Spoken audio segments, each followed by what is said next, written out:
Vamos conversar agora sobre os sistemas globais de navegação por satélites, que são chamados de GNSS, mas popularmente são chamados de GPS. O histórico do GNSS vem do lançamento do Sputnik pela Rússia em 1957. Para saber a posição do Sputnik, se lançava um sinal de rádio emitido por estações conhecidas e, usando o efeito Doppler, eles determinavam qual era a localização do satélite. E então veio o questionamento: será que o inverso é possível? Será que o satélite pode enviar um sinal para a Terra e a pessoa na Terra conseguir saber sua posição a partir do sinal do satélite? Então, em 64, entrou em operação um sistema militar Transit, que tinha poucos satélites em órbita, a órbita era baixa, sendo a órbita baixa muito influenciável pela ação da gravidade, então era muito instável, e o sinal era de baixa frequência e se perdia muito em função da atmosfera. Então, essa posição, que era calculada pelo efeito Doppler, ela tinha um intervalo de horas e tinha um erro muito grande associado. Consequentemente, saiu de operação em 1996. Até porque, em 73, iniciou o programa Navistar, que é criado e mantido pelo governo dos Estados Unidos, o Departamento de Defesa dos Estados Unidos. E os satélites do Navistar já deram uma resposta muito melhor do que esse programa anterior. Então, esse programa Navistar, o mesmo modelo dele, deu início ao programa GLONASS, da União Soviética, e também ao projeto Beidou, que é da China. Em 82 teve o primeiro satélite da GLONASS lançado, e em 83 aconteceu um gravíssimo acidente de avião, que foi do CAL 007, e a partir desse acidente se pensou, bom, por que não está liberado o sinal de GPS para as aeronaves para evitar acidentes dessa magnitude? Né? Então, a partir daí, passou a ser liberado o sinal de satélite para que as aeronaves pudessem se localizar, né, nas suas viagens e evitar acidentes graves acontecessem, como o do CAL 007. Em 89 passou a ter uma disponibilidade seletiva para uso civil. Então, o que significa disponibilidade seletiva? Significa que eles distorciam o sinal para que os civis não tivessem um sinal com a mesma precisão do Departamento de Defesa dos Estados Unidos. Então, entre 90 e 91, começou a se liberar o sinal do GPS, se liberou, na verdade, por uma falha, o sinal do GPS durante a Guerra do Golfo. E em 91 teve o abandono, né, o fim da União Soviética, e aí o projeto GLONASS foi abandonado. E aí na década de 90 o GPS, né, que vem do sistema Transit, aquele dos Estados Unidos, ele passou a se popularizar mesmo e se tornou totalmente operacional, inclusive no Brasil. E nos anos 2000 eles reduziram a disponibilidade seletiva, ou seja, o erro associado ao valor à localização coordenada, né, do posicionamento calculado. Eles trocaram essa disponibilidade seletiva para 10 metros. Então, o que isso significa? Que daquele valor calculado da coordenada, tu poderia estar a 10 metros, né, num raio de 10 metros até desse ponto. Então, tu nunca tinha uma ideia precisa da sua localização, mas já era melhor do que antes, que era 100 metros. Aí nos anos 2000 começou a ter essa questão da dependência dos estadunidenses com relação ao sistema de posicionamento global, ele se tornou muito popular, então foram resgatados vários processos, né, vários projetos de sistemas de navegação por satélite independentes. Então foi resgatado o projeto GLONASS, agora pela Rússia, né, o Beidou, que também é chamado de COMPASS, que é o da China, ele começou a entrar em operação, e também o Galileu, que é da União Europeia. E o GLONASS atualmente ele está totalmente operacional, né, totalizando 24 satélites. Em 2012 acabou a história da disponibilidade seletiva, até porque já tinha a concorrência do GLONASS, né? Então não adiantava os Estados Unidos ficar distorcendo o sinal para disponibilizar, porque havia outras fontes do sinal completo. E hoje a gente tem basicamente esses 4 sistemas de navegação por satélite operacionais, né, no espaço. E os mais utilizados, assim, no Brasil, a gente tem um sinal bom do GLONASS e do GPS, né, que é o sistema estadunidense e o sistema russo. Como o GPS é mantido pelo Departamento de Defesa dos Estados Unidos, não tem garantias de manutenção do uso civil se houver, por exemplo, um período de guerra.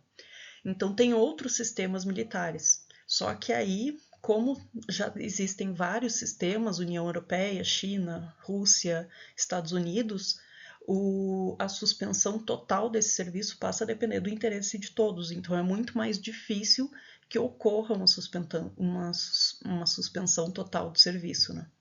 Então, as concorrências possibilitaram uma maior precisão da localização para uso civil, porque não tem mais essas restrições, essas distorções no uso do sinal. E, consequentemente, tem uma maior rapidez, uma maior precisão no cálculo da localização, porque o receptor tem mais satélites à disposição. Quanto mais satélites o receptor encontra, maior a precisão do cálculo da localização que ele dá.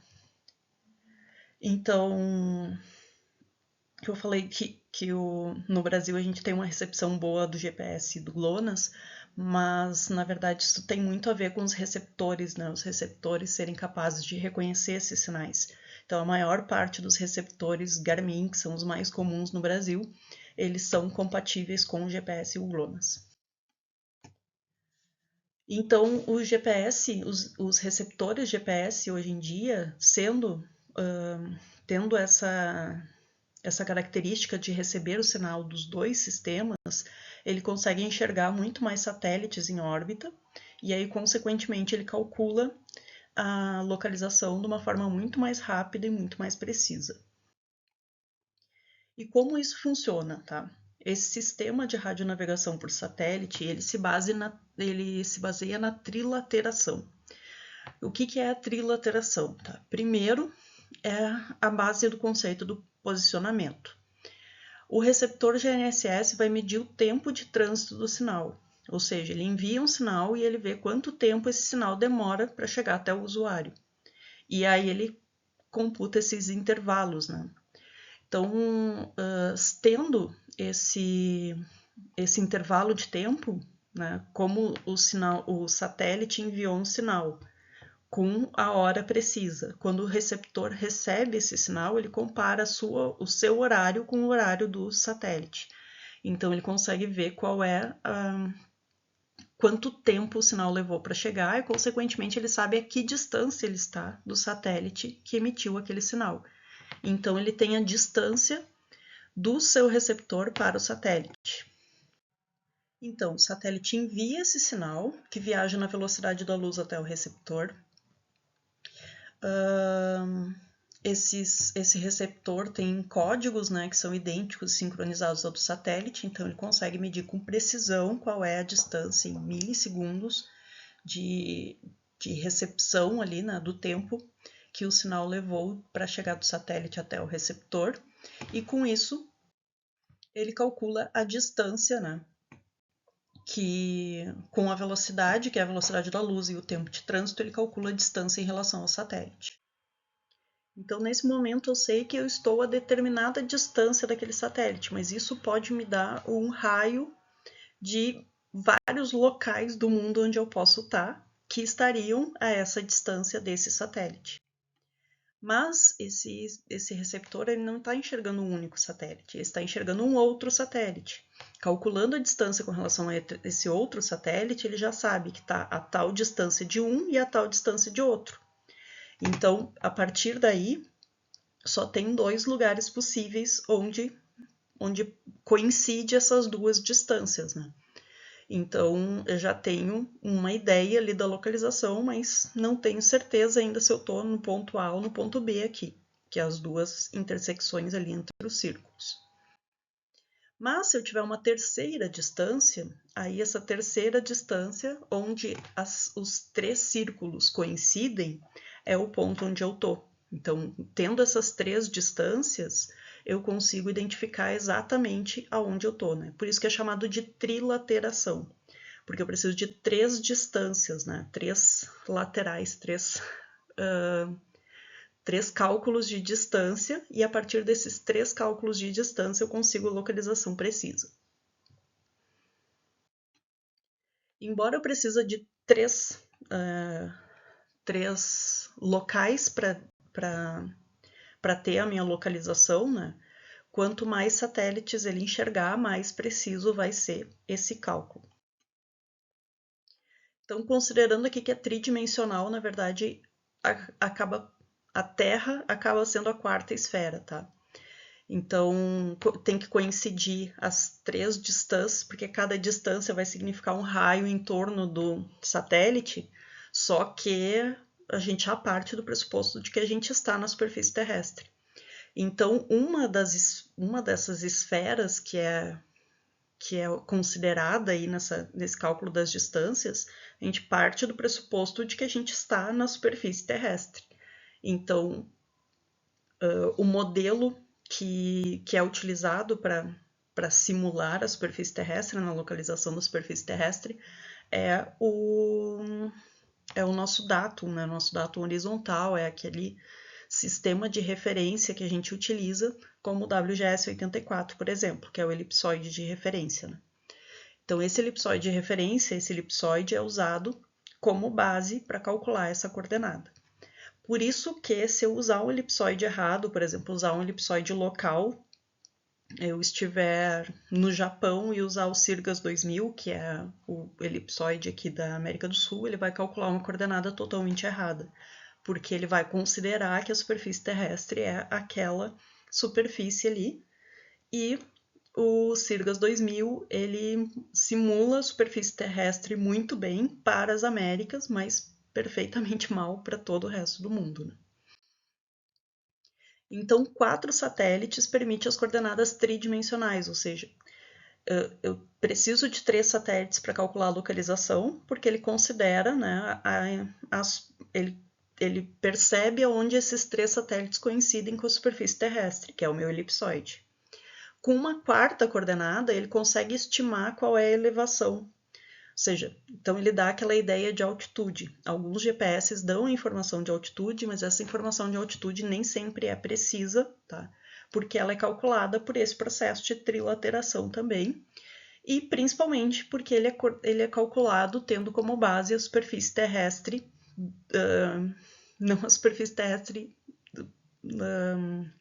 real, mas o datum esse, né? Ele é calculado, é uma altitude com relação não ao nível do mar de fato, mas com relação ao elipsoide de referência que está sendo utilizado.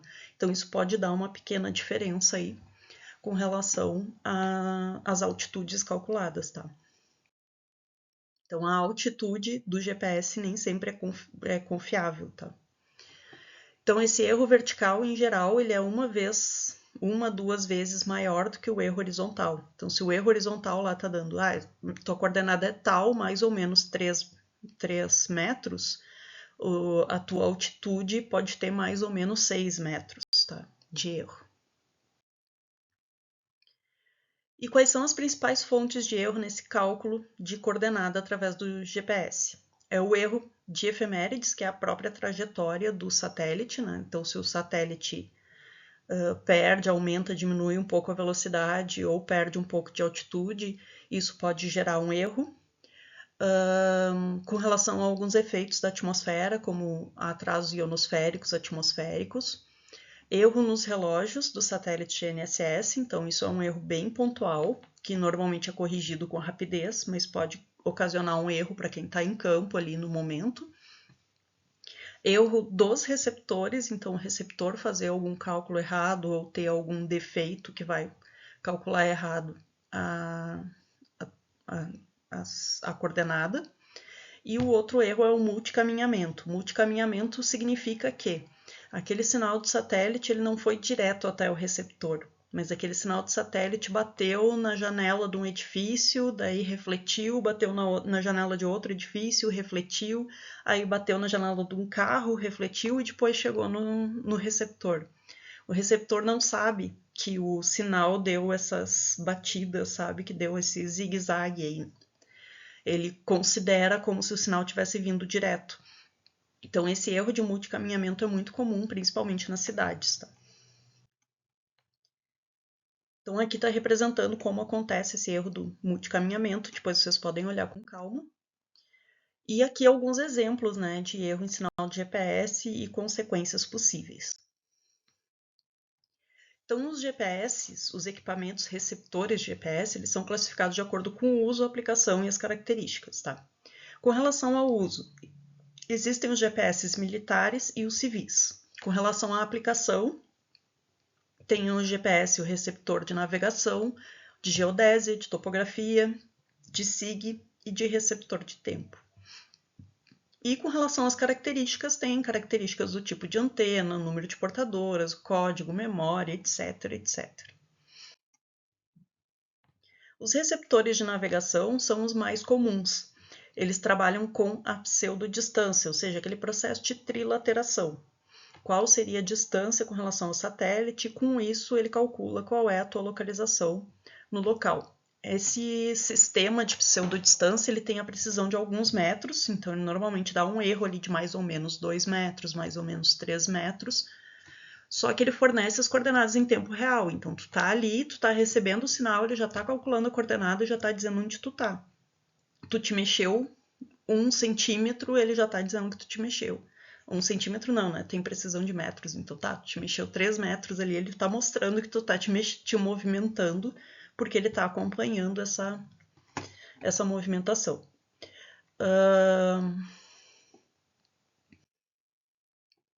Os receptores geodésicos, eles são mais precisos. Por quê? Porque eles não trabalham apenas com a pseudodistância, eles trabalham também com o batimento da onda, com a fase de batimento da onda. Então, vocês sabem que as ondas eletromagnéticas, elas, né, se propagam através de ondas. E aí tem essa contagem de ciclos que ele identifica não só, né, não faz só o cálculo de quantos milissegundos levou e qual a distância que isso corresponde, e aí depois disso calcula a coordenada. Não, ele calcula o número de ciclos, ou seja, quantos picos a fase portadora, né, esse sinal passou e até chegar no receptor. Só que a diferença desse sistema é que ele não te dá a coordenada em tempo real. Tu precisa de um pós-processamento para ele identificar, trabalhar esses dados, essas informações e aí sim calcular a coordenada. Tá? Então ele calcula a distância pelo comprimento de onda e o número de ciclos que passaram entre a saída do satélite e a chegada no receptor. Qual é a vantagem disso? Né? Ele é usado para levantamentos geodésicos, para georreferenciamento de imóveis, monitoramento de estruturas de engenharia e outros trabalhos mais técnicos. Por quê? Porque esses sistemas de GPS eles chegam a uma precisão milimétrica. Tá? Então, esses receptores geodésicos, eles não dão a coordenada em tempo real, tá? Ele precisa de um pós-processamento, mas ele usa o número de ciclos, usa a frequência do sinal que está sendo enviada e aí ele calcula a coordenada, tá? Então tem receptores geodésicos que é L1, né, que é o sistema mais básico. Tem o GPS de navegação, que é por pseudodistância, trilateração.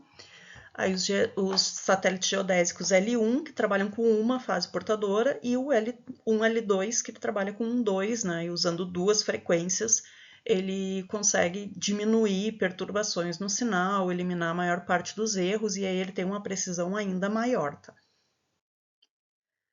E existem diversas aplicações que exigem maior precisão, que tu não pode usar um GPS de navegação como solução, como ferramenta ali, para fazer, por exemplo, um georreferenciamento, um levantamento topográfico, cadastros para atualização de sistema de informação geográfica, posicionamento preciso de embarcações, objetos náuticos, por exemplo, posicionamento preciso de veículos, no caso do rastreamento de posição, né, não só aquela localização de GPS ali que tu tá te olhando no mapa, ali no Waze ou no Google Maps, acompanhando o trajeto que tu tá fazendo até em casa, mas aqueles sistemas de veículos que têm seguro e o seguro está associado a um rastreamento de posição. Esse rastreamento de posição é um rastreamento de posição preciso, tá? Ele faz o cálculo pós-processado de coordenadas e ele dá, né, uma coordenada sem erro, com erro baixíssimo. Também para locação de coordenadas, controle de terraplanagem, para fazer furos, sondagem, navegação precisa, tem diversas aplicações que tu precisa de uma precisão maior, que aquele erro de 2, 3 metros ali pode determinar, pode acabar com a qualidade do teu trabalho. Então tu precisa de uma maior precisão, nesses casos tu precisa de um GPS geodésico. Mas a gente consegue obter uma maior precisão com os receptores convencionais. Tem algumas técnicas, tá? Então, as principais fontes de erro do sistema de navegação são a disponibilidade seletiva, que já não existe mais, né? Então já está a questão da refração ionosférica, atmosférica, os erros nos relógios satélites, irregularidade nas órbitas dos satélites. Então, esses erros, eles podem ser controlados de certa forma. E aí tem umas técnicas de aprimoramento para medir esses erros, para retirar esses erros, né? Para calcular, por exemplo, qual foi o atraso ionosférico em determinada hora do dia, em determinado local, e aí ele faz uma correção daquela coordenada, tá? Então, existem alguns GPS, alguns sistemas que fazem essa correção. E de que forma eles fazem isso? Tendo um GPS diferencial. Ou seja, ele tem dois GPS, dois equipamentos receptores que não estão muito distantes entre si, né, que estão mais ou menos na mesma região. E um é de referência, um está sobre uma coordenada conhecida e o outro está coletando dados. Então, esse que está coletando dados, depois eu posso usar as variações que eu observei no meu GPS de coordenadas conhecidas, as variações que teve nos resultados, eu posso usar para corrigir as coordenadas do meu GPS de navegação que estava lá em campo, tá? Então, fica um GPS parado numa posição de coordenada conhecida e um coletando dados. Mas também é um pós-processamento, tá? Eu também vou ter que usar os dados desse GPS que estava parado, depois fazer cálculos para corrigir. Claro que a gente não faz esses cálculos manuais, tá? Tem um programa que faz isso e ele vai corrigir os dados de navegação do outro GPS que a gente estava em campo coletando informações. Para quem não tem dois GPS, existe um sistema que é o RTK ou o RTX, que são correções ou com uma base de referência ou via satélite, mas é um serviço contratado. Então, tu contrata alguém que vai te passar essa informação do satélite, de um ponto de referência, e com essa correção, com esses dados, então, são empresas que têm ou um satélite de referência ou bases de referência ao longo do planeta e que ele fornece esses dados para tu corrigir a tua coordenada por satélite. Então, de novo, coordenada de campo, a tua precisão vai ser de metros, tá? Mas tem como pós-processar essa coordenada para melhorar a precisão dela, ou ter um GPS geodésico que vai dar essa precisão da ordem de milímetros. Então, o GPS diferencial, esse sistema que usa o cálculo, o GPS de referência e calcula, corrige a coordenada coletada em campo, esse sistema usa o posicionamento relativo, ele fica 10 vezes melhor que o original. Então, se a minha precisão era de 3 metros, ela passa a ser de 3 centímetros, digamos assim. Mas não chega àquela ordem de milímetros que um GPS de onda portadora, né, um GPS geodésico, consegue alcançar, tá? Então a precisão melhora a precisão, mas ela ainda não fica tão boa quanto um GPS geodésico. Só que tem a questão dos custos envolvidos, né? Um GPS geodésico é bem mais caro do que um equipamento de GPS e um serviço de RTK ou RTX associado. Então, existe uma rede brasileira de monitoramento contínuo, GNSS, né, que tem bases ao longo de todo o país, que aqui aparece um mapa com várias dessas bases, né? Então, aqui no Rio Grande do Sul a gente tem umas 4, 5, e se pode utilizar os dados dessas bases para corrigir as coordenadas, né? Eu posso ter duas estações de GPS, né? Uma fixa e uma de campo, né? Uma estação fixa aqui, uma de campo. Posso ter a correção por RTK, né? Então, eles precisam capturar, ter pelo menos 5 satélites em comum, eles conseguem fazer a correção, é uma correção cinemática ali. Essa correção pode ser em tempo real, tá? Então, tem vários equipamentos de agricultura de precisão que tem uma precisão centimétrica, usa esse sistema RTK. E o sistema RTX é um sistema de correção por satélite, tá? Então, tem várias estações ali espalhadas pelo globo. Esses valores aqui estão desatualizados, tá? Eu não lembro quando que eu peguei eles. Mas essas correções, elas são enviadas por um satélite geoestacionário, mas precisa de um receptor específico que trabalhe com a RTX. Então, aqui tem uma comparação, né, do RTK e o RTX, esses sistemas, mas o importante é vocês terem em mente que GPS de navegação vai ter um erro associado de cerca de 3 metros. O GPS diferencial, independente de ser tu ter duas bases de satélite, usar a rede de monitoramento contínuo, usar a RTK ou RTX, tu vai ter uma precisão de centímetros. E se tu tiver um GPS geodésico, que é o ideal para a maior parte dos trabalhos, tu vai ter essa precisão de milímetros.